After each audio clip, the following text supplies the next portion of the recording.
훈민정음에 관해 이야기하겠습니다. 첫 번째, 훈민정음은 언제 창제되었는가? 두 번째, 창제 목적은 무엇인가? 세 번째, 제자 원리. 네 번째, 보급 방법을 이야기하겠습니다. 훈민정음에 관해 알아보기 위해서는 조선왕조실록을 뒤져보는 것이 좋은 방법입니다. 조선왕조실록 사이트에 들어오면 태조부터 순종까지 모든 내용을 볼 수 있습니다. 검색어에 훈민정음을 넣어보면 첫 번째 기사가 세종 25년 기사가 있습니다. 1443년 기사이고 훈민정음을 창제하다라는 제목의 기사입니다. 이달의 임금이 친히 원문 28자를 지었다 라는 내용으로 시작을 합니다. 그러니까 훈민정음은 언제 창제되었냐면 1443년 세종에 의해 창제되었다는 걸 알 수 있습니다. 두 번째 기사 보겠습니다. 훈민정음이라는 단어가 쓰인 두 번째 기사.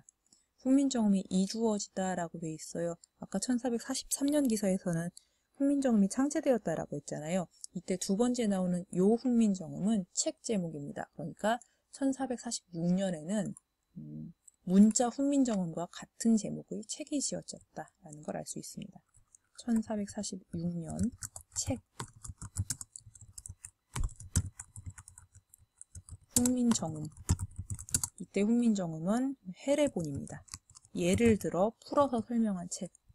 예자가 예시할 때 예자고요. 해자는 풀다. 예를 들어 풀어 설명한 책이 등장을 합니다. 그래서 창제 목적과 제자 원리는 이 훈민정음 해례본을 통해서 보도록 하겠습니다. 훈민정음 해례본입니다. 위에 있는 한자가 원래 해례본의 내용이고요. 밑에 우리나라 말은 중국어가 달라 하고 현대어로 풀어놓은 겁니다. 현대어를 중심으로 볼게요. 첫 번째 부분에 훈민정음의 창제 목적이 나옵니다. 우리나라 말은 중국말과 달라 한자와 서로 잘 통하지 아니한다. 그러니까 여기 내용은 차자 표기를 하였는데 언문불일치 상태가 되었다. 고로 어리석은 백성이 마침내 자기 뜻을 펴지 못하는 사람이 많았다. 내가 세종이 쓴 거니까 세종이 내가 이를 불쌍히 여겨 새로 28자를 만드니 사람마다 쉽게 익혀 늘 쓰매 편케 하고자 함이라. 창제 목적 나왔습니다. 사람마다 쉽게 익혀 편하게 쓰게 하고자 한다 라는 것이 창제 목적입니다. 제자 원리 보겠습니다. 제자 원리는 훈민정음 해례 부분에 나와 있습니다. 초성의 제자 원리, 그러니까 제자가 글자를 지은 원리란 뜻입니다. 내용 보겠습니다. 정음 28자는 각각 그 꼴을 본떠 만들었다. 꼴을 본떠 만들었다라는 것이 상형을 했다라는 것입니다. 꼴이 모양이라는 거고요. 모양을 본따서 글씨를 만들었다. 초성은 모두 17자이다.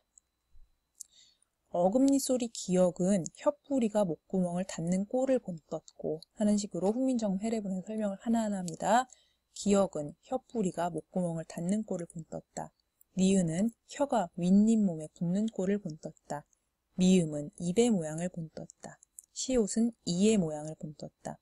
이응은 목구멍의 모양을 본떴다. 하고 기본자 5자에 관해 상형의 원리를 설명을 합니다. 그리고 나서 뭘 하냐면 키읔은 기역에 비해서 소리남이 조금 세므로 획을 더했다. 두 번째 원리, 가획의 원리입니다. 정리하면서 합시다. 제자 원리 첫 번째, 상형의 원리, 꼴을 본뜨다. 두 번째, 가획의 원리, 가획, 소리가 조금 세지면 획을 더한다.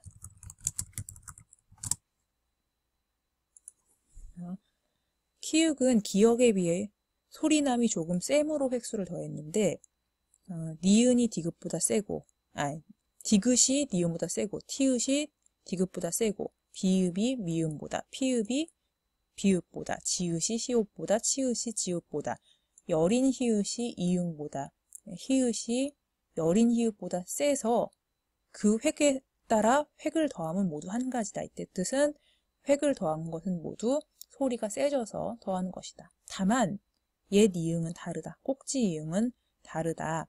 반혀소리, 반이소리, 그러니까 리을, 반치음도 역시 혀와 이의 모양을 본떴으나 그 책에는 달리하니 획을 더하는 뜻은 거기에 없다. 이게 무슨 뜻이냐면 나머지 것, 키역부터 히읗까지는 모두 다 소리가 세져서 가획을 했지만 예디응, 리을, 반치음은 소리가 세져서 획을 더한 것은 아니다 하는 뜻입니다.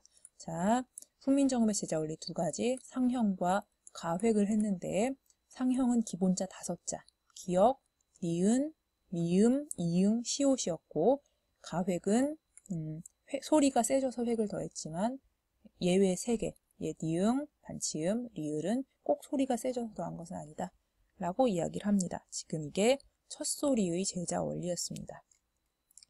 두 번째,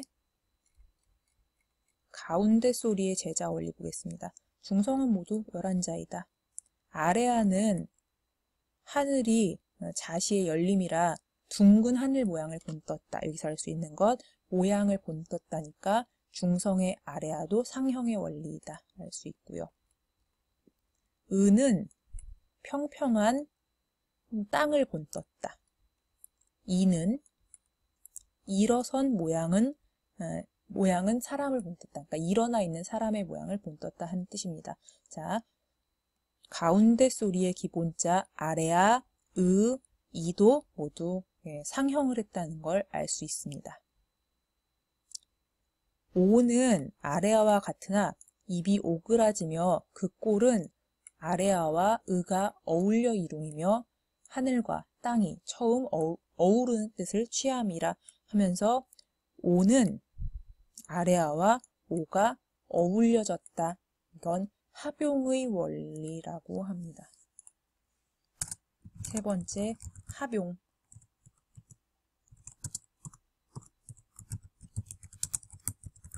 글자를 합하다라는 뜻을 갖고 있습니다. 모음은, 그러니까 오는 아래아와 으가 합하여진 것이다. 아는 이와 아래아가 어울렸고, 우는 으와 아래아가 어울렸고, 어는 아래아와 이가 어울렸다. 이렇게 4가지가 첫 번째로 합하여서 등장을 합니다. 그리고 나서 요는 오는 같으나 이에서 일고, 이게 무슨 뜻이냐면 이 요는 이오, 이오 하고 오하고 이렇게 결합한 소리라는 의미입니다. 야는 이야, 유는 이유, 여는 이어 라는 두 번째로 합하여서 나온 글자 4가지를 이야기합니다. 자, 훈민정음의 제자 원리 첫 번째 상형, 꼴을 본뜨다, 기역, 니은, 미음, 이응, 시옷, 아래아, 이, 꼴을 본떴고요. 가획, 획을 더한다, 소리가 세진다. 근데 예외인 거 3개 있었고, 합용은 모음끼리 합하여서 글씨를 만들었다 라는 뜻입니다. 이런 식으로 28자의 제자 원리를 설명을 합니다. 마지막 합시다. 훈민정음의 보급 이야기 하겠습니다. 광주실록으로 다시 돌아가서 보급을 보면 1446년 기사입니다. 이과와 이전의 취재에 훈민정음을 시험하게 한다. 그러니까 관리를 선발하거나 하는 시험에서 훈민정음을 보게 했습니다. 또 다른 기사에서 1447년 기사에서도 그 함길도 자재의 관리 선발에 훈민정음을 시험하게 했다라는 내용이 나옵니다. 보급 방법 첫 번째,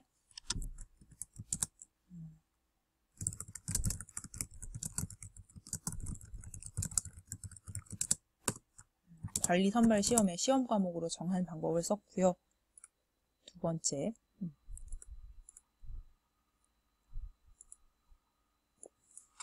책에서 여러분 교과서에서 정음청이라는 얘기 들어봤죠. 근데 훈민정음에서는 정음청이라고 검색하면 내용이 잘 안 나오고요. 세종당시 기사가 0건이잖아요. 언문청이라고 검색을 해보면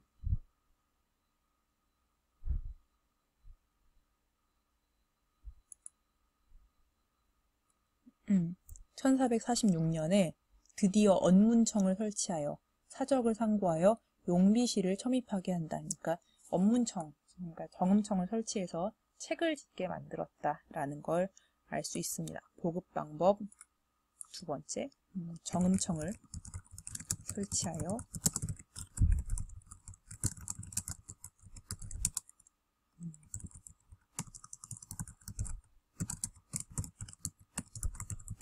이런 방법을 사용했다는 걸 알 수 있습니다. 훈민정음 정리하겠습니다. 1443년 세종대왕에 의해 창제되었고 1446년 예를 들어 풀어 설명한 책이 나오게 됩니다. 제목이 훈민정음 해례본이고요. 그래서 이 책을 통해 알 수 있는 창제의 목적, 나란말이 중국하고 달라서 문자가 통하지 않아서 백성이 자기 뜻을 펴지 못하는 사람이 많은 걸 불쌍히 여겨서 사람마다 쉽게 익혀 편하게 쓰게 하고자 할 따름이다 하고 목적을 밝혔고요. 제자 원리, 상형의 원리, 기본자는 상형을 했고 소리가 세지면 자음에 가획을 했고 모음가는 합용을 해서 글자를 만들었습니다. 보급 방법, 관리 선발 시험의 시험 과목으로 정했고 두 번째, 정음청 설치해서 훈민정음으로 된 서적을 편찬 보급했다는 걸 배워보았습니다. 여기까지 합시다.